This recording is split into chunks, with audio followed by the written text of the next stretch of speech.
Sobat Maestro, sesaat lagi Anda akan mendengarkan Blog Airtime bersama Ibu Esther Parta Laksana. Selamat mendengarkan.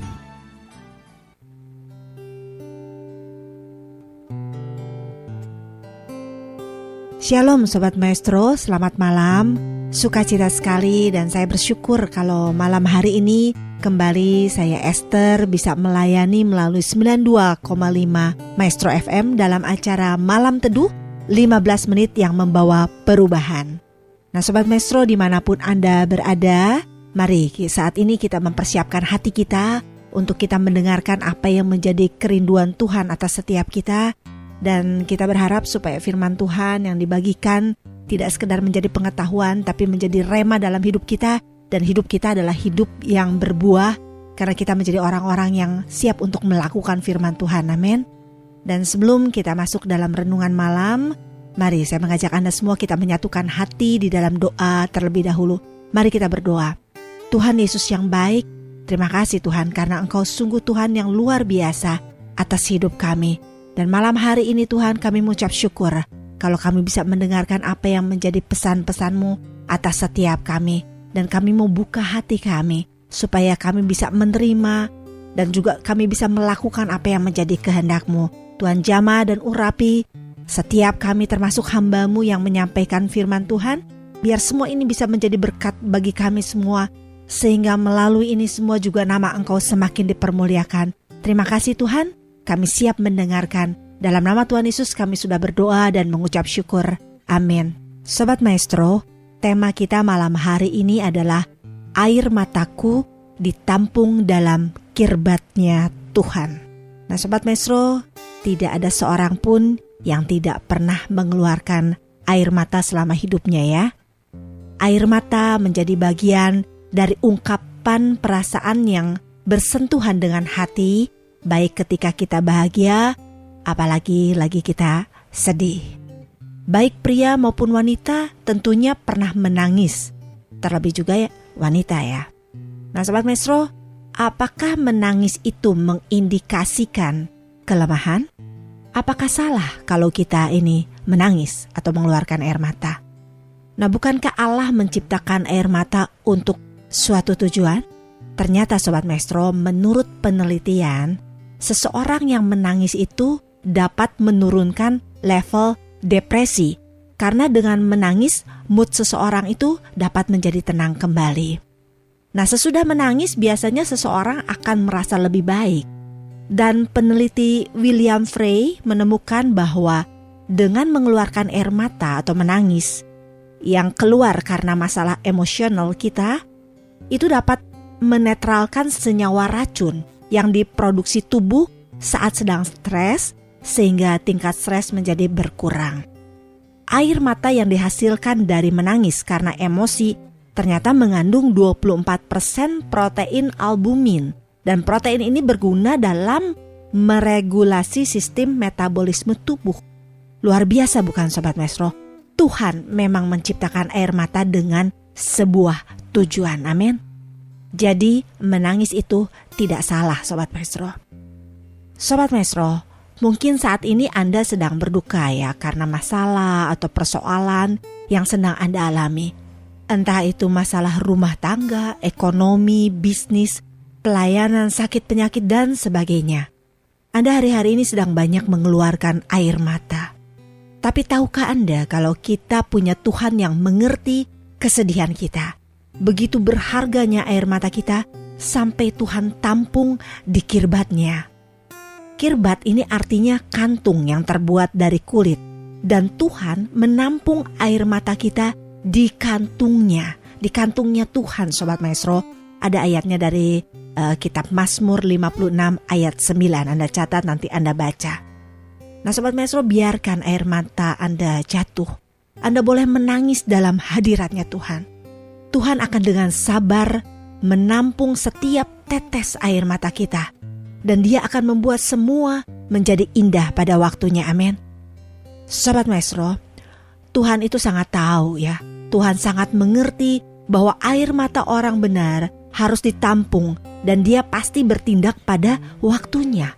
Tidak ada perbuatan benar yang sia-sia di hadapan Tuhan. Sekalipun itu himpitan, kesengsaraan, kesedihan yang kita alami, sepertinya kok gak ada jalan keluar gitu. Kelihatannya gak ada jalan keluar. Karena sudah begitu lama kita menunggu dan menunggu, tapi jawaban atas persoalan kita belum aja ada gitu, belum juga datang. Nah Sobat Maestro, jangan pernah khawatir. Tuhan pasti bertindak. Amin. Bisa hari ini, bisa besok, bisa minggu depan, bisa tahun depan, bisa kapan aja menurut waktunya Tuhan. Memang Sobat Maestro, menangis itu melelahkan. Dan bukan berarti kita jadikan tangisan ini untuk minta dikasihani ya. Atau bentuk kita mengasihani diri sendiri. Itu gak boleh Sobat Maestro. Kita gak boleh seperti itu. Tapi kita mengeluarkan air mata adalah untuk apa? Untuk menyerahkan pergumulan kita, apa yang kita alami itu di hadapan Tuhan. Kita letakkan di bawah kaki Tuhan. Kita minta campur tangannya. Dan melakukan perbuatan atau sikap yang benar di mata Tuhan. Maka kita pasti akan alami penghiburan dan kekuatan daripadanya. Amin. Sobat Maestro, tadi di awal pembicaraan saya kan bertanya ya, apakah air mata itu mengindikasikan kelemahan? Alkitab mencatat ada beberapa pria-pria gagah perkasa Sobat Maestro yang mereka juga menangis kok. Wanita-wanita luar biasa juga ada yang menangis ya. Wanita mungkin gak aneh ya, wanita itu suka menangis gitu. Tapi di Alkitab juga mencatat pria-pria gagah perkasa mereka menangis. Tapi itu bukan berarti mereka itu lemah Sobat Maestro. Siapa mereka? Saya akan sebutkan beberapa nama. Yang pertama siapa? Yang pertama adalah Daud. Daud ini pria yang hebat. Daud mengalahkan Goliat, luar biasa kan Sobat Maestro. Tapi Alkitab juga mencatat kalau Daud menangis. Daud membanjiri tempat tidurnya dengan air mata. Ia mengadu kepada Tuhan tentang segala pergumulannya. Dalam doanya ia menangis dan mengatakan kalau Daud sudah gak sanggup lagi menahan sakit hatinya. Dalam 2 Samuel 15 ayat 30 Anda catat, nanti Anda baca. Di situ dikisahkan Daud melarikan diri ke bukit-bukit diikuti oleh pengikutnya. Dan dia melarikan diri itu sambil menangis Sobat Maestro. Daud tidak segan-segan menangis di hadapan Tuhan. Meskipun Daud dilihat banyak orang saat itu. Siapa lagi? Tokoh yang kedua yaitu Petrus. Petrus dalam Matius 24 ayat 75 dinyatakan kalau Petrus itu menangis dengan sedihnya. Setelah apa? Setelah dia menyangkali Yesus 3 kali. Petrus menangis dengan sedih. Lalu tokoh yang ketiga yaitu Rasul Paulus. Paulus, rasul yang punya kemampuan intelektual yang tinggi. Dia kerap menangis dalam pelayanannya. Anda catat, nanti Anda baca dalam Kisah Para Rasul 20 ayat 19-31. 3 tahun lamanya siang dan malam dia menasehati jemaat Efesus dengan mencucurkan air mata. Paulus menangis untuk mereka. Rasul yang pintar ini sudah mengalami jamahan Tuhan dan tahu persis di luar Tuhan dia tidak mampu dan tidak bisa berbuat apa-apa. Sekarang yang keempat yaitu tokoh wanita ya. Yang keempat adalah Maria dan Marta. Mereka menangisi Lazarus yang meninggal dan menyesali kenapa Tuhan gak ada pada saat Lazarus meninggal kan. Tapi sungguh tidak terduga. Yesus berkata apa? Yesus berkata syukur saat itu Yesus tidak hadir.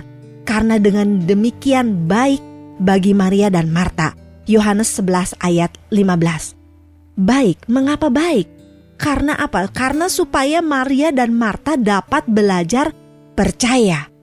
Nah Sobat Maestro, saat ini mungkin ada di antara kita ini seperti mereka yang tadi saya sebutkan di atas dalam keadaan menangis. Atau kita seperti Maria dan Marta yang bertanya, kenapa Tuhan engkau membiarkan semua ini terjadi gitu? Kenapa Tuhan kok gak segera menolong? Padahal saya udah menangis terus, tapi Tuhan seolah tidak ada dan tidak segera untuk menolong. Jawabannya sama seperti 2000 tahun yang lalu. Tuhan akan menjawab, because I love you, so you may believe me. Artinya apa? Karena saya mengasihimu, karena aku mengasihi engkau, maka dari itu engkau harus percaya terhadapku. Amin. Anda harus percaya. Tuhan pasti turun tangan. Amin. Nah Sobat Maestro, kita diizinkan alami kesesakan, supaya kita dapat belajar percaya, iman kita dapat terus bertumbuh. Karena melalui pergumulan ini kita akan memandang Tuhan dengan perspektif yang berbeda, Sobat Maestro. Kita akan menyadari bahwa benar, kita nggak akan bisa hidup tanpa Tuhan. Kita nggak akan bisa hidup apalagi di luar Tuhan. Karena apa? Karena di dalam Tuhan selalu ada harapan. Di dalam Tuhan selalu ada jalan keluar. Amin. Nah, Sobat Maestro, dalam Mazmur 56 ayat 9 saya akan bacakan bagi Anda. Demikian firman Tuhan. Sengsaraku engkaulah yang menghitung-hitung, air mataku kau taruh ke dalam kirbatmu. Bukankah semuanya telah kau daftarkan? Nah, Sobat Maestro, air mata kita bukan hanya ditampung di kirbatnya, tapi Tuhan mencatat setiap tetes air mata kita yang disimpan di dalam bukunya. Jadi Tuhan tidak hanya punya buku kehidupan yang mencatat semua tentang kita, tapi Tuhan juga punya buku air mata yang isinya tentang berapa banyak air mata yang kita keluarkan di hadapan Tuhan. Setetes pun tidak ada yang terlewatkan, Sobat Maestro. Tuhan memperhitungkan kesedihan kita. Semua ini bukti kalau Tuhan tidak akan pernah meninggalkan kita. Sobat Maestro, saya mengerti kalau kita menangis itu karena kita sedang alami sesuatu yang berat. Ada sesuatu yang melukai hati kita, ada sesuatu yang membuat kita berduka, membuat kita sedih. Tapi saudara, tahukah kalau menangis itu adalah bentuk dari atau tanda dari ketidakmampuan kita sebagai manusia. Tidak ada yang bisa diandalkan dan jangan berharap pada pertolongan manusia. Tapi hanya Tuhan saja pertolongan kita, sumber pertolongan kita. Tuhan itu hargai air mata kita karena di dalam air mata terkandung penyerahan total kepada Tuhan. Amin. Waktu kita alami pergumulan, kita menangis, itu adalah sebuah bahasa bagi Tuhan. Dan Tuhanlah yang mengerti bahasa itu. Walaupun kita tidak mampu untuk berkata apapun lagi pada saat kita menangis. Waktu kita menangis kan kita seringkali udah gak bisa ngomong lagi nih. Kita keluarin air mata, kita menangis di hadapan Tuhan. Tapi Tuhan itu tahu kesedihan kita. Karena kesedihan yang mendalam lewat air mata kita itu Tuhan semua mengerti, Sobat Maestro.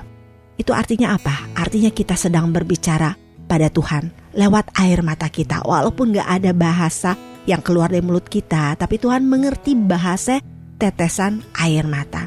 Sobat Maestro, Tuhan mengerti bahwa air mata krisis apapun dalam kehidupan anak-anaknya, Tuhan pasti beserta kita. Dia menampung air mata kita dalam kirbatnya dan mencatat dalam bukunya. Tuhan lakukan itu dengan teliti, maka Dia pasti akan begitu teliti juga membuat jalan keluar atas apa yang kita hadapi. Dan Tuhan berjanji akan membawa kemenangan yang gilang gemilang. Amin. Mazmur 20 ayat 7 Anda catat, nanti Anda baca. Sobat Maestro, apapun pergumulan Anda hari-hari ini dan Anda begitu banyak menangis atau keluar air mata, ingat, Tuhan menampung itu semua dalam kirbatnya. Mari kita keluarkan air mata, tapi kita tetap dengan menabur ucapan syukur. Nah, percayalah, air mata kita ditampung oleh Tuhan.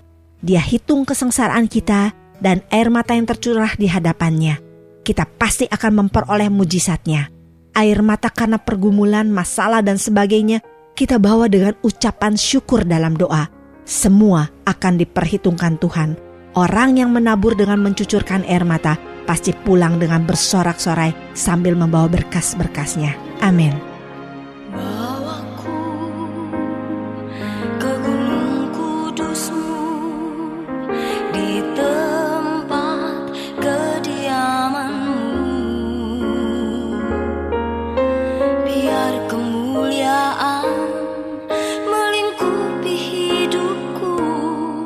Dan jiwaku kan dipuaskan hanya dekat-Mu, itu yang ku perlu. Kau sumber penghiburanku dan Kau yang ubahkan air mataku jadi lembah yang bermata air. Tuhan Yesus, saat ini hamba-Mu berdoa untuk anak-anak-Mu dimanapun mereka berada. Begitu banyak anak-anak-Mu yang saat ini sedang menangis. Begitu banyak air mata yang sedang terkuras hari-hari ini. Tapi Tuhan, ada satu jaminan yang pasti yang sudah kami dengar melalui firman-Mu. Kalau air mata kami ditampung di dalam kirbat-Mu, Engkau Allah yang luar biasa yang akan memberi kekuatan kepada mereka, Tuhan. Ada satu pengharapan yang pasti di dalam Engkau. Dan kami tahu, Tuhan, kami akan alami pemulihan dan kemenangan yang gilang gemilang di dalam Engkau. Dalam nama Tuhan Yesus, amin. Sobat Maestro, Anda baru saja mendengarkan Blog Airtime bersama Ibu Esther Parta Laksana. Anda dapat mendengarkannya setiap hari Rabu pukul 23.20. Tuhan Yesus memberkati.